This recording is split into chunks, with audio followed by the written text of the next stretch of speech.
네, 오늘이 에베소서 강의 18번째 시간입니다. 에베소서 4장 지난 시간에 4장 15절까지 했죠. 오늘은 이제 16절부터 계속 하도록 하겠습니다. 오늘 우리가 공부할 말씀의 이제 주제는 이제 우리가 벗어야 할 것이 있는데 이것은 무엇인가? 벗어야 할 것은 옛사람인가 아니면 옛성품인가 뭐 이런 부분에 관해서 살펴보고자 합니다. 먼저 16절 읽고 시작하도록 하겠습니다. 자, 그로부터 온몸이 각 부분의 분량 안에서 효과적인 역사를 따라 각 마디를 통하여 공급을 받아 알맞게 결합되고 체격이 형성되어 몸을 성장시키며 사랑 안에서 몸 자체를 세워나가느니라. 우리 몸을 보게 되면 우리 몸에는 많은 지체들이 있어요. 그런데 지체들이 다 연결이 되어 있죠. 그래서 지금 바울이 교회가 어떻게 성장해 나가야 할 것인가 이것을 지금 우리 몸을 비유로 해서 지금 설명을 하고 있습니다. 우리 신경, 세포, 조직 모든 것이 다 머리로 연결이 되어 있어요.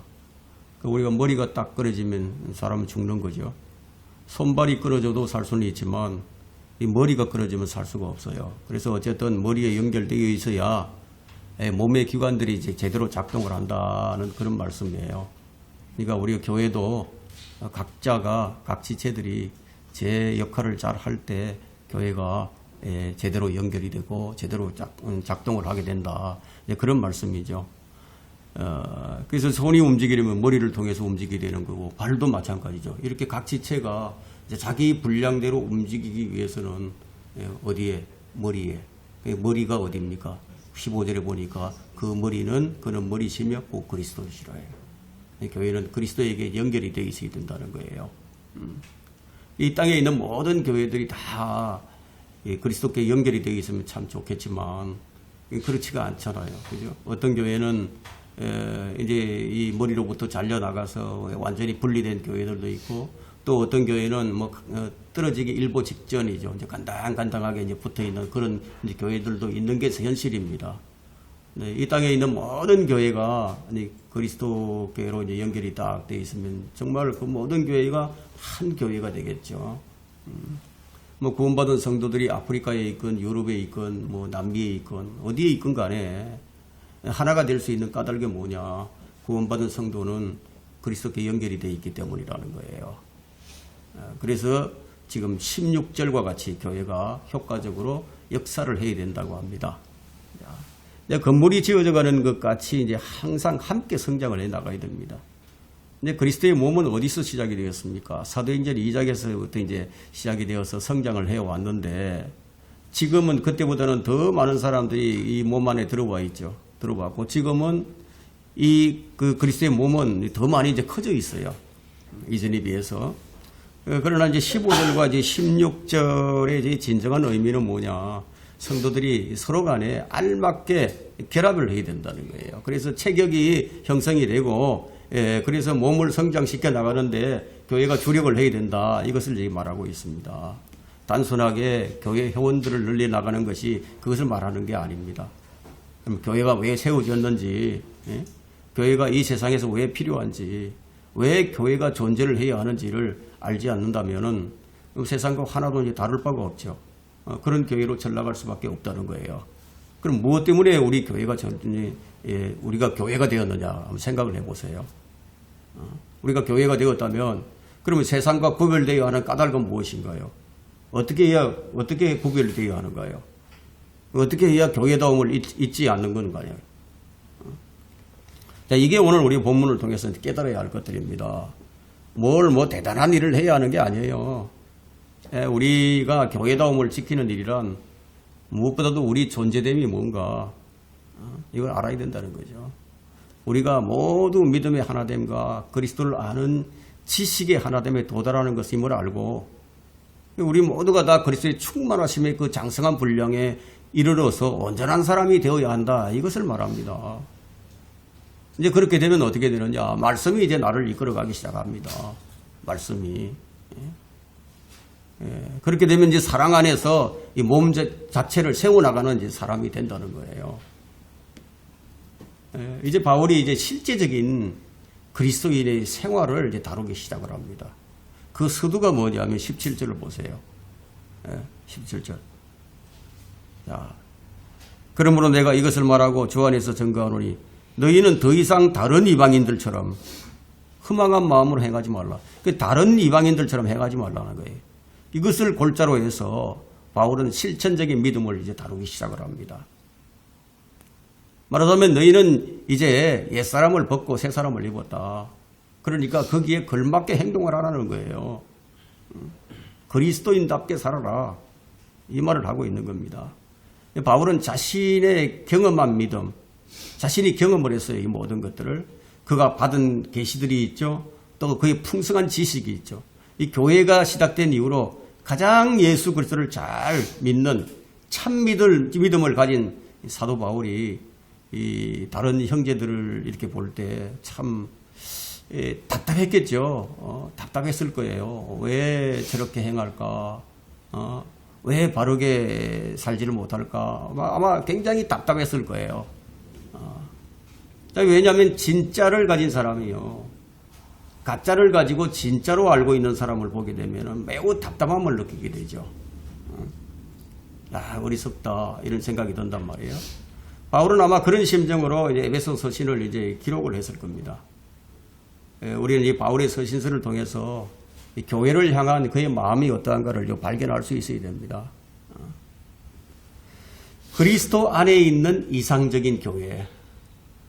이 유대인이건 이방인이건 이제 그리스도 안에서 하나가 됐습니다. 세상에서 하나 된다는 것은 참 어렵죠. 지금 일어나고 있는 전쟁들 보세요. 민족과 민족이 대적을 하고 사람과 사람들 간의 싸움이 일어나고 경쟁 이런 모든 것들이 왜 일어납니까? 하나 되지 못하기 때문에 일어나는 거죠. 세상에서 하나 되는 것은 어렵지만 그러나 교회 안에서는 우리가 같은 믿음을 가지고 있고 같은 교리를 가지고 있고 같은 생각을 가지고 있다 이거예요. 그리고 같은 지식을 갖고 있다 이거예요. 통일성이죠. 통일성. 그러니까 이 하나됨은 교회에서 가능하다는 거예요. 교회에서는. 세상에서는 안 되지만 근데 하지만 실제로 그런 교회가 어디 있느냐 이거예요. 예? 여러분 얼마든지 그렇게 반문할 수가 있죠.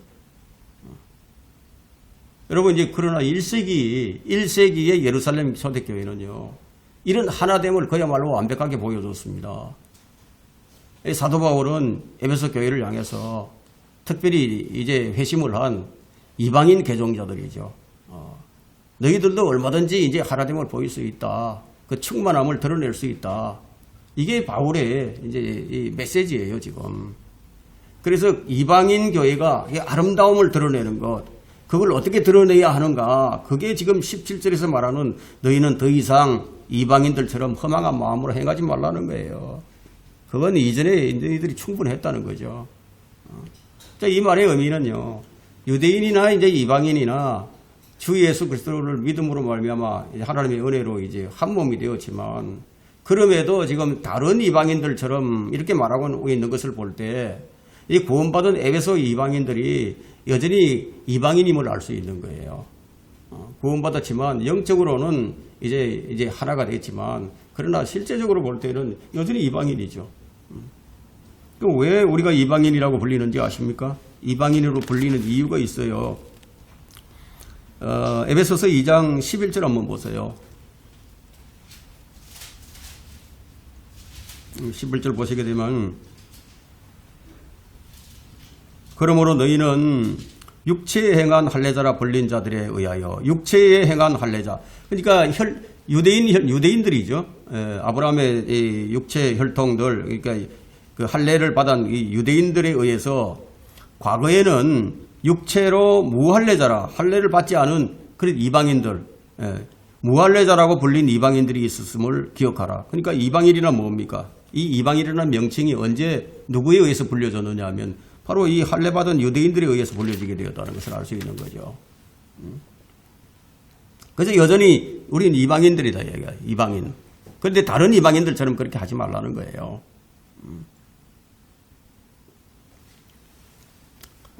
자, 그러니까 뭐 구원을 받으면은 뭐 유대인이나 이방인이나 차별이 없죠. 그래서 그리스도 안에서는 뭐 그리스도인이 되는 것은 이제 분명하지만, 그러나 구원받았다고 해서 그 구원받은 이방인이 유대인이 되는 게 아니라는 거예요. 구원받으면 누구든지 영적인 이스라엘이 될 수 있지만 어디까지나 실제적으로는 유대인과 이방인의 구분이 있는 거예요. 그러면 그리스도의 몸, 한 몸 안에 있는 거듭난 사람들을 지금 다루고 있는 이 신약의 본문에서도 이런 구분이 얼마든지 발견이 됩니다. 로마서 11장에서도 보면 이것이 이제 분명하게 이제 발견이 됩니다. 여러분들이 집에 가셔서 로마서 11장을 한번 읽어보시면은, 아, 이게 이 구분이 되어져 있구나, 이걸 알 수가 있습니다. 이방인들이 접붙여졌는데 얼마든지 유대인들이, 실제 유대인들이 떨어져 나가는 것을 볼 때 너희들 접붙여진 이방인들이 하물며 떨어져 나가지 않겠느냐, 이런 말씀이 로마서 11장에 있죠. 그죠? 그래서 성령님께서 그리스도 안에서 인종적인 표시를 지우시는 것은, 그리스도 안에서요, 표시를 지우시는 것은 이 성도들의 영적 위치를 얘기하는 거예요. 그 위치를 언급하는 경우에만 해당한다는 거예요. 근데 거의 모든 현대 성경들이 이 17절에 나와 있는 다른 이방인들처럼 다른 이런 아드라는 이 단어를 삭제시켜 버렸어요. 그래서 1881년 이후에 나온 현대 역본들은 모두 로마 카톨릭 예수의 성경을 따르는 성경입니다. 그 목적이 무엇이겠습니까? 하나님께서 구분해 놓으신 것을 없애버리려고 하는 그런 목적이었죠. 이렇게 해서 이제 종교개혁 성경을 버리게 되고 가톨릭 성경으로 이제 가버렸다는 거예요. 지금 거의 모든 교회가 지금 이제 로마 가톨릭하고 함께 가는 거죠. 이 성경을 같은 걸 쓰니까 같은 배를 타고 가는 거죠. 그죠? 교인들은 이것에 대한 심각성을 몰라요. 근데 하나님께서 이방 민족들을 어떻게 평가하실까요? 17절 보니까 그들의 마음이 허망하다고 얘기합니다. 마음이 허망하다. 18절에 보니까 그들의 명철이 어두워졌다. 그들은 하나님의 생명에서 멀리 떨어져 있다.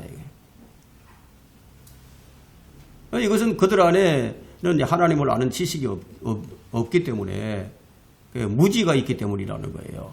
그런데 이 무지가 아주 고의적이고 계획적이라는 겁니다. 우리 17절부터 한번 보겠습니다. 그러므로 내가 이것을 말하고 주 안에서 증거하노니 너희는 더 이상 다른 이방인들처럼 허망한 마음으로 행하지 말라. 그들 마음의 완고함 때문에 그들 안에 있는 무지를 통하여 하나님의 생명에서 멀리 떨어졌고, 멀리 떨어져 있다 이거예요. 그들의 명철은 어두워졌으며 감각을 상실하여 자신을 방탕에 내어주어 욕심으로 모든 불결한 것을 행하느니라. 그 19절에 그들은 이제 영적 진리나 뭐 영적인 문제들 앞에서는 이제 감각이 전혀 없습니다. 감각이 없다. 감각이 없어서 자신을 방탕에 내주었다. 그러니까 자신을 갖다가 간음이나 음행이나 폭음적인 그런 식생활 습관, 뭐 성도착, 탈선, 관능적인 기쁨에 다 내줘 버렸다는 거예요. 그들은 욕심이 많고 불결하다는 겁니다. 이게 바로 하나님께서 이방인들을 향한 평가예요. 근데 너희들이 이제 이방인들이었지만 구원 받았으니까 그렇게 살지 말라는 겁니다.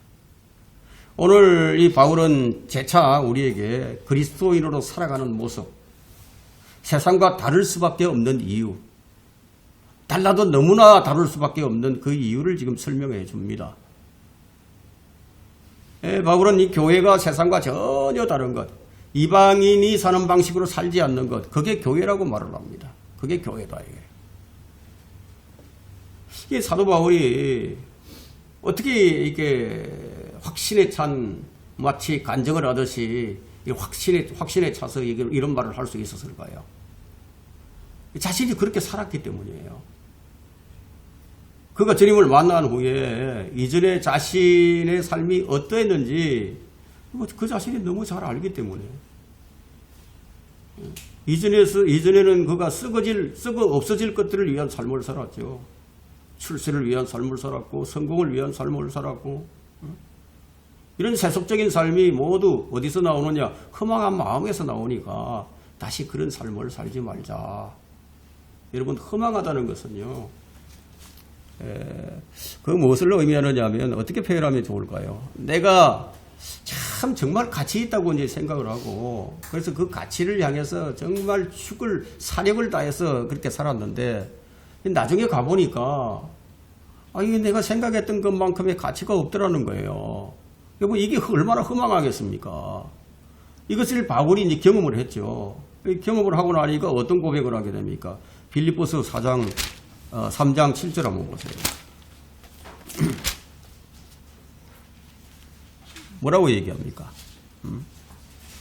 자, 7절부터 좀 보겠습니다. 7절부터 3장 7절. 그러나 나에게 유익하던 것은 무엇이나 그리스도를 위하여 다 손실로 여겼느니라. 다 그리스도를 위해서 내가 유익하다고 생각했던 다 가치 있던 거 다 버렸다는 거죠. 손실로. 실로 모든 것을 손실로 여기면 그렇게 한 것은 그리스도 예수 나의 주를 아는 지식이 가장 고상하기 때문이며, 그리스도를 아는 지식이 그 이상은 없다는 거죠. 예. 내가 그를 위하여 모든 것을 잃어버리고 그것들을 오히려 배설물로 여기면 그리스도를 얻기 위함이라. 그리스도를. 그리고 그 다음에 구절을 보세요. 또 그 안에서 발견되고자 하미니 나의 의는 율법에서 나온 것이 아니요 그리스도를 믿음으로 말미암아 나온 것이니 곧 믿음에 의해서 하나님께로부터 나온 의라. 사실 이제 바울이 회심하기 전에 자신의 능력으로요, 자신의 지식으로 그야말로 온몸에 쥐가 나도록 아주 열심히 애를 썼던 사람이에요. 그런 자부심이 대단했던 사람입니다. 자기는 바리새인 중에 바리새인이었다고 얘기합니다. 그래서 나만큼 한번 해보라는 거예요. 그랬던 그가 이제 그리스도를 딱 알았어요. 그리스도 안에서 참된 진리를 딱 깨닫고 나니까, 내가 내 힘으로 의로워지고자 했던 이 모든 것들이, 그렇게 의로워질 수 있다고 생각했던 모든 것들이 다 쓰레기 같은 것들이었다. 본인이 쌓았던 그 스펙이 모든 게 배설물로 여겨졌다는 거예요. 왜 이런 극단적인 표현을 쓰죠? 좀 부드럽게 얘기해도 될 텐데. 극단적인 언어로 지금 표현을 하고 있는데, 바울이 참된 주님을 만났으니까 그리스도를 아는 지식이 내가 추구해왔던 그런 모든 지식을 똥같게 여겨지게 하더라는 거예요. 우리 이렇게 바뀌어야 되는 겁니다. 우리가 하나님을 섬기고 말씀을 알게 되면은 이렇게 바뀌어져야 되는 거예요. 사도 바울이 지금 그렇게 인생이 허망해지는 이유를 지금 여기서 이제 말을 합니다. 그게 18절이죠. 무엇 때문인지. 그들의 마음이 완고함 때문에. 마음이 완고하다, 이게. 그래서 하나님의 생명으로부터 너무 거리가 멀어. 가까이 있으면 이렇게 좀 만나기가 쉬울 텐데, 너무 멀리 있으니까 이제 만나기가 어려워요. 그게 왜? 명철이 어두워졌다니, 명철이. 마음이 완고하니까 명철이 어두워지죠. 왜 사람들은 인생의 허망함을 뒤늦게 발견하게 될까요? 좀 일찍 발견하면 얼마나 좋겠습니까? 근데 그게 명철이 어두워져서 그렇다는 거예요. 그 결과적으로는 하나님을 두려워함이 없는 거죠. 하나님을 두려워하는 것이 지식의 시작이고 지혜의 시작이고 명철의 시작인데 하나님을 두려워함이 없다는 거예요. 여러분 고린도후서 4장 4절을 한번 보세요. 뭐라고 기록이 되어 있습니까? 누가 그렇게 한다고 얘기를 하고 있죠? 그들 가운데 이 세상 신이 믿지 않는 자들의 마음을 어둡게 하여, 이 세상 신이라는 존재가 믿지 않는 사람들의 마음을 어둡게 해서 하나님의 형상이신 예수 그리스도의 영광스러운 복음의 광채를 비치지 못하겠다 가로막는다는 거예요. 이렇게 하고 있다는 거예요. 여러분 이 세상 신 우습게 볼 게 아닙니다. 만만한 상대가 아니에요. 이 마귀 사탄이 이제 마음을 어둡게 했기 때문이에요. 여러분 이 세상에 총명한 사람들이 얼마나 많이 있습니까? 얼마나 똑똑한 사람들이 많이 있습니까? 얼마나 지식인들이 많이 있습니까? 그런데 그들에게는 명철한 사람들은 없다는 거예요. 명철이라는 것은 하나님을 두려워하는 데서 나옵니다. 정말 우리가 많은 것을 보지 않습니까? 정말 어떤 사람은 참 총명한데 근데 그 총명한 사람들의 어리석음을 우리가 지금 얼마든지 보고 있지 않습니까? 정말 어린 나이에 박사학위까지 받고요. 그러다가 그날 밤에 술을 먹고 음주운전을 하다가 그냥 쇠고랑을 차는 사람들도 있죠. 그렇게나 똑똑한데 자살을 하는 사람들도 있고요. 공직에 높이 올라가는 사람들 가운데 가난한 사람들은 없죠. 다 살 만큼 살아요. 그런데 뇌물을 계속 뜯어먹다가 구속되는 사람들 우리가 얼마든지 볼 수 있죠. 그 똑똑한데 왜 그러냐는 거예요. 똑똑한 사람들인데 그 하나님이 아는 명철이 없어서 그렇다는 거예요. 똑똑한 사람들이 알기는 많이 아는데 그런데 꼭 알아야 할 것은 모르는 거예요. 정말 알아야 할 것은 모르는 거예요. 그래서 그런데 사람들이 왜 그럴까요? 여러분 이 마음이 완고하다는 것은 또 다른 우리가 이 표현을 한다면은 돌짝박과 같다는 거예요. 성경에서 이제 마음이 완고한 사람의 대표를 꼽으라고 한다면 파라오를 우리가 꼽을 수 있죠. 파라오는 이집트에서 10가지 재앙이 내렸는데 근데 10가지 재앙을 내리는 동안에 우리가 특이한 점을 발견할 수 있어요. 오늘 당장 좀 이렇게 그 재앙을 멈추게 해달라고 이렇게 요청하면 될 텐데 하룻밤만 더 자겠다고 하룻밤만 더 개구리와 함께 이런 사람이 파라오였어요. 그런데 이 놀라운 것은 우리 인간이 생각과는 다르게 하나님께서는 이 완고한 사람들의 마음을 더 완고하게 만드신다는 거예요. 하나님을 알기를 싫어하는 사람들을 하나님께서 어떻게 하시겠습니까? 나는 하나님 알기 싫다. 이렇게 하는 사람들이 얼마나 많습니까? 그럼 어떻게 하느냐 이거예요. 더 명철이 어두워지게 만드시는데 로마서 1장 28절에 그 말씀이 기록이 되어 있죠. 어떻게 하시는지.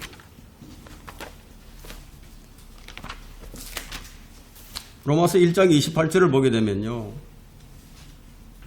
자기들 생각에 자기들 지식에 하나님을 아는 것을 좀 싫어하는 사람들 이런 사람들이 있단 말이에요. 28절에 뿐만 아니라 그들은 자기들의 지식 가운데 하나님 두기를 싫어하니 하나님께서 그들을 버림받은 마음에 내버려 두시어 온당치 아니한 일을 하게 하셨도다. 이 세상 사람들이 가만히 보면 정말 온당치 아니한 일들을 많이 하고 있잖아요. 근데 왜 그렇게 하느냐 이거예요. 하나님께서 그들을 내버려 두셨어요. 그냥. 응? 완악한 마음, 완고한 마음, 명철이 없는 마음 뭐 이런 걸 그냥 내버려 두셨다는 거예요. 이게 좀 하나님께서 그 무지한 사람들을 좀 그들의 마음을 만지주셔가지고 또 하나님을 섬길 수 있도록 돌이키게 하면 참 좋겠다. 이게 사람의 생각이다. 이게. 근데 하나님께서 그렇게 하지 않으신다고. 이거 보니까 그렇잖아요. 그 결과 파라오는 어떻게 죽었습니까? 그들의 군대와 함께 홍해 바다에서 그대로 다 수장을 해버렸다. 여러분, 이 마음이 완고하다라는 의미는요, 마음이 굳어졌다, 마음이 닫혀있다, 하나님께 마음이 완전히 닫혀있다, 그런 말이에요.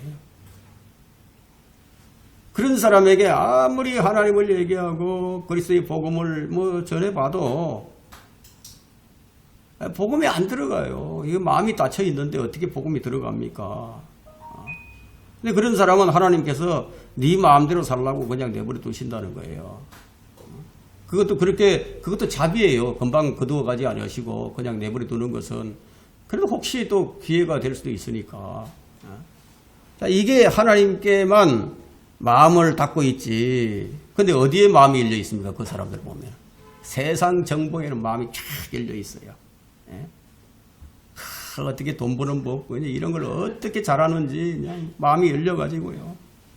그냥 온갖 세상 지식으로 그 마음이 이제 꽉 차 있는 거예요. 어떻게 하면은 그냥 한탕을 해가지고 일확천금을 거둘 수 있을까? 어떻게 하면은 덩쳐먹을까? 어떻게 하면은 남의 주머니에 있는 돈을 내 것으로 만들까? 이제 우리가 한번 보세요. 그런 것들을 마음을 활짝 열고 이제 받아들이는데, 우리가 눈만 뜨면 뭐가 보입니까? 눈만 뜨면은 온갖 세상의 정보와 지식, 아주 홍수처럼 밀려오지 않았어요? 그죠?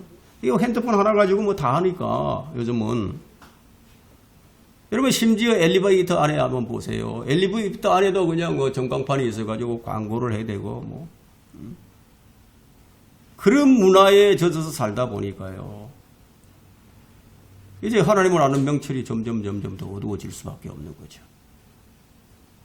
마음이 완고하게 되면은 허망한 마음으로 채워지게 되고 그 무지로 인해서 하나님의 생명에서 멀리 떨어지게 된다는 거예요. 그러면 지옥행 GTX를 타고 지금 막 달려가는데 여러분 그걸 누가 말리겠어요? 하나님의 말씀에 반응할 수 없을 만큼 사람들의 이제 마음이 멀어졌다는 겁니다. 그렇게 되면 이제 영적 감각을 완전히 잃어버리게 되는데 그러면 자신을 방탕에 내어주게 되죠. 여러분 그런 사람들이 어떤 사람들인지 아세요? 여러분 묻지마 폭력 사건들이 왜 일어납니까? 예? 뭐 지난 7월 21일에 신림역 묻지마 칼부림 사건이 있었죠. 지난 8월 3일에는 저 분당 서현역에서 묻지마 칼부림 사건이 있었어요. 지금 저희 그야말로 뭐 이 세상에서 가장 살기 좋다고 하는 이 샌프란시스코. 그 지금 샌프란시스코가 어떻게 변해가고 있습니까? 마약으로 몰락을 하고 있죠. 마약으로. 감각을 상실한 자들의 현 상태가 무엇과 같으냐면 마약에 중독되어 가지고 좀비처럼 되는 거예요. 그래서 이제 그 노숙자와 이제 마약에 취한 사람들이 뭐 캘리포니아 그 샌프란시스코 그 거리를 다 점령을 해버렸죠.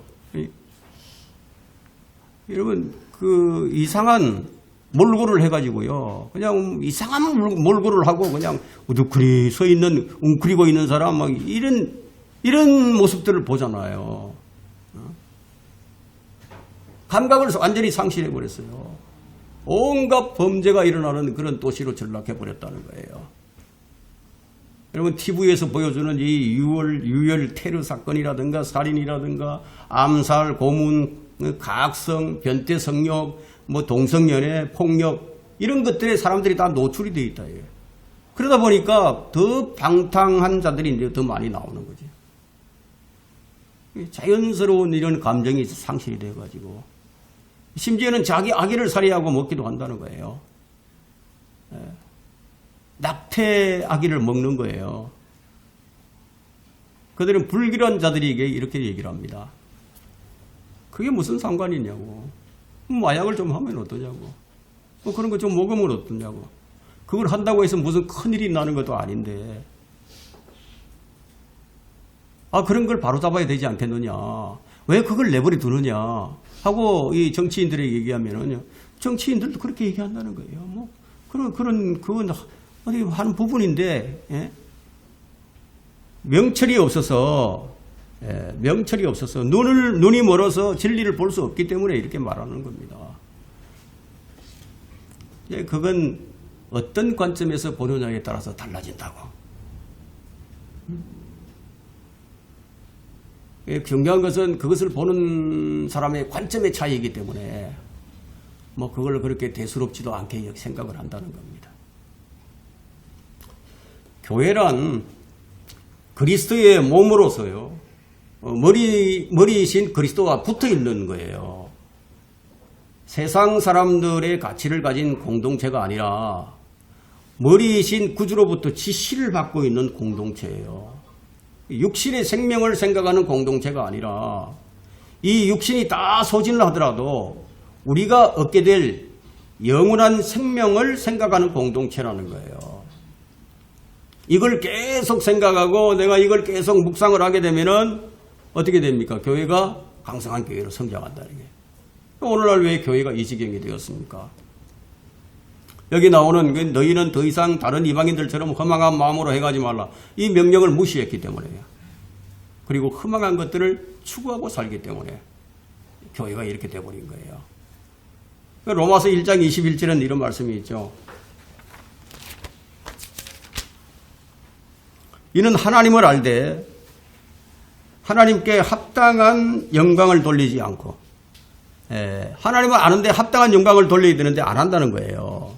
감사치도 아니하고 도리어 그들의 상상들이 허망하여지고 그들의 어리석은 마음이 어두워졌기 때문이니 사람들이 하나님을 인식하지 못하는 건 아닙니다. 왜냐하면 하나님을 알만한 것들이 각 사람의 마음에 다 들어있어요. 근데 원초적으로 하나님을 알만한 DNA가 있는 거예요. 그런데 무엇이 문제입니까? 이 사람들이 하나님을 평가를 합니다. 하나님께서 사람을 평가를 해야 되는데 오히려 죄인들이 하나님을 평가를 하면서 나는 그런 하나님이라면 나는 안 믿겠다고. 내가 이해할 수 없는 이런 하나님이라면 나는 하나님을 인정하지 않겠다. 내가 생각하고 있는 하나님은 이런 하나님이라 해야 되는데 그래야 내가 믿지. 내가 생각하기에는 이런 하나님은 내가 도저히 받아들일 수가 없는 하나님이다. 그래 거절을 하는 거예요. 그런 사람들 의외로 많이 있어요. 근데 그렇게 하다 보니까 점점 어떻게 됩니까? 구원을 받을 수 있는 길이 점점 멀어지죠. 하나님의 생명에서 그래서 점점 더 멀어지는 거예요. 주님께서 이런 문제를 해결하려고 이 땅에 오셨어요. 그분은 세상의 빛으로 오셨습니다. 나는 세상의 빛이라. 그러니까 주님을 만나게 되면 그 마음에 빛이 들어오니까 어두웠던 마음이 사라지고 그때부터 이제 성경의 모든 말씀이 참이구나. 야, 이게 진실이구나. 그 전까지만 해도 성경을 부정하고 있던 사람이 이제 성경을 부정할 수가 없게 되어버린다. 이게. 자기도 모르게 이게 진짜구나. 이게 진리구나. 바뀐다는 거예요.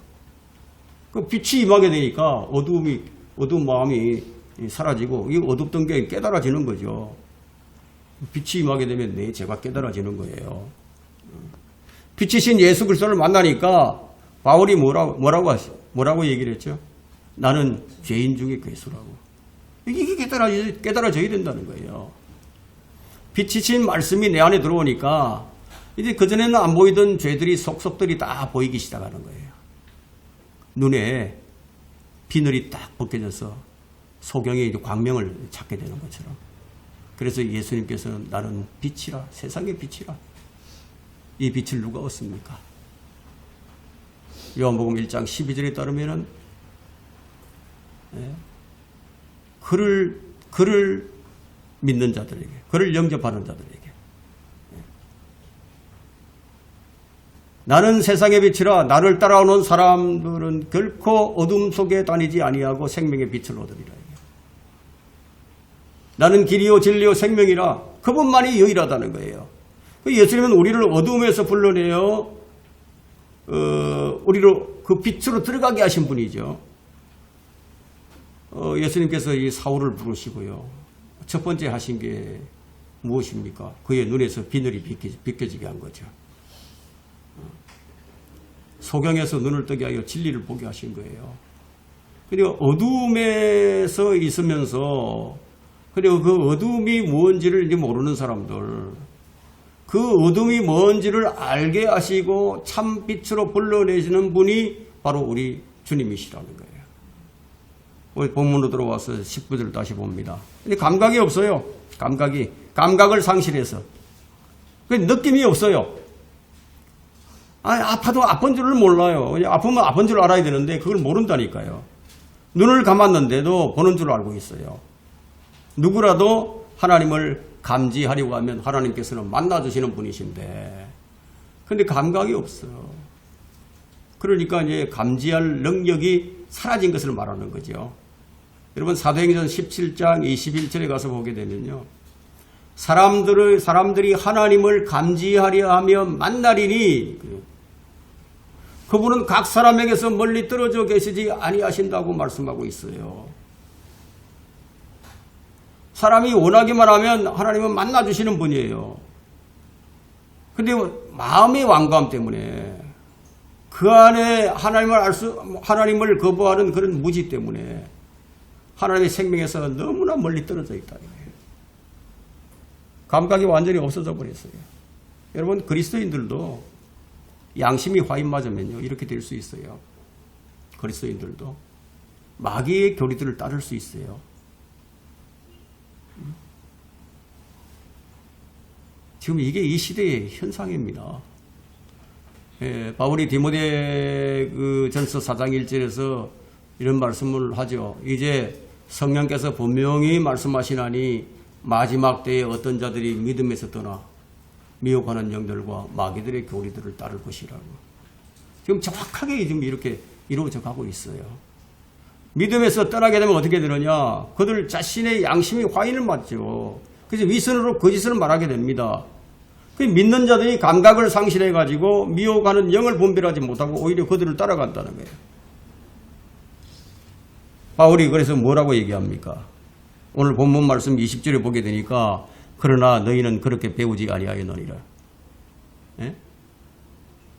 그런 일은 이방인이냐 하는 일들이지 너희들이 해서는 안 되는 일이라는 거예요. 그런 것들은 예수 그리스도 안에 있는 게 아니라는 거예요. 예수 안에는 진리만 있다는 거죠. 그런 것들과는 거리가 멀다. 그래서 이제 21절에서 이렇게 얘기하죠. 진리가 예수 안에 있는 바와 같이 과연 너희가 그에게서 듣고 또 그에 의해서 배웠을진데. 여러분 누구에게서 배웠습니까? 그리스도로부터 배운 것이 아니라면 그건 진리가 아닙니다. 예수님은 길이요 진리요 생명이라고. 그리스도인은 진리를 거슬러서는 아무것도 할 수 없고 오직 진리를 위해서만 할 수 있느니라 하고 고린도후서 13장 8절에 말하고 있죠. 그래서 여기 보니까 17절부터 여기 19절에 나오고 있는 이런 것들은요, 그 예수 그리스도께로부터 배운 게 아니라는 거예요. 이런 것들은 어디서 배우느냐? 세상 교육과 세상 문화, 신문, TV, 인터넷 이 사회에서 배운 것들이다. 이제 바울은 그런 것들을 옷에 비유를 합니다. 옷에 비유를 하면서 그 옷을 벗어버리라고 얘기를 하죠. 무엇을 벗으라고 얘기합니까? 22절 보세요. 잘 보세요. 주목해서 보셔야 됩니다. 이전 행실에 관해서는 기만의 욕망에 따라 썩어진 옛사람을 벗어버리고, 여기서 이제 1961년에 나온 NEB 그 성경에는 엄청난 실수를 저질렀습니다. 인간의 옛 성품을 벗어버리라고 하는 엄청난 실수를 한 거죠. 우리 옛 성품은요, 주님께서 다시 오셔서 우리 몸을 바꾸시기 전까지는 결코 없앨 수가 없습니다. 인간은 변하지 않아요. 옛 성품 바뀌지 않는다 이거예요. 사람들 한번 보세요. 그럼 바뀐 것 같이 보여도 바뀌지 않았어요. 그 더러운 성품이 언제 튀어나올지도 몰라요. 이 사람은 이런 사람이 아닌데, 정말 그럴 사람이 아닌데 어떻게 그럴 수가 있나. 그래서 사람들이 이제 상처를 입고 그렇게 실망을 합니다. 이런 이유로 인해서 바울은 옛 성품을 버리라고 말하는 게 아니라 구원받기 전에 하던 그 행실을 얘기하는 거예요. 구원받기 전에 이전 행실에 관해서 기만의 욕망을 따를 수밖에 없는 그 옛사람의 옷들을 벗어버리라고 말을 합니다. 그럼 기만의 욕망이 무엇을 말하는 거죠? 기만의 욕망, 태어날 때부터 썩어있던 옛 성품이라는 거예요. 이 욕망은 기만하는 거예요. 그 욕망이라는 것이 원하는 것을 얻기 위해서라면 온갖 방법을 생각해내고 그것을 꼭 이루고 말죠. 그런데 그 바라는 욕망이 채워지면 그만두겠다고 내가 이제 결심을 하지만 그 욕망은 결코 채울 수 없는 거라는 거예요. 여러분 전도서 6장 7절을 보게 되면요, 사람의 모든 수고가 자기 입을 위한 것이지만 식욕은 채워지지 않는다고 했습니다. 자기 입을 위했다. 우리 입은 식욕이 안 채워진다는 거예요. 욕망은 자기 합리화, 자기 정당화를 그 과정을 거쳐가지고 그가 원하는 대상을 얻을 수 있다고 자신을 속인단 말이에요. 성경에 의하게 되면 첫사람 아담은요, 바르게 지어졌어요. 그런데 그 뒤에 엉망이 됩니다. 하나님으로부터 멀어졌기 때문에. 사람이 진화하는 게 아니라 퇴보를 하는 거죠. 퇴화하는 거예요. 이제 바울은 에베소 교회 성도들에게 2장부터 4장에 이르기까지 그것을 설명하면서 너희가 이런 사람이 되었는데, 너희가 이런 교회가 되었는데, 그렇지만 너희가 왜 이방인들처럼 행하려고 하느냐? 그런 것은 너희 안에 있는 그런 그 이전의 기만의 욕망, 그런 것을 따르는 이 옛사람이 들어있기 때문이다. 그것이 언제나 문제를 일으킨다는 거예요. 그래서 그것을 벗어버리라는 겁니다. 우리가 성품은 벗을 수 없어요. 왜? 성품은 안 벗어진다 이거야. 우리가 그리스도 구속의 몸을 입을 때까지는 안 벗어진다 이거야. 그 썩어서 냄새나는 그 옷을 꺼내서 입지 말고 그리고 새 옷으로 갈아입어라. 이 부분에 대해서는 다음 시간에 하겠습니다. 오늘 여기까지입니다.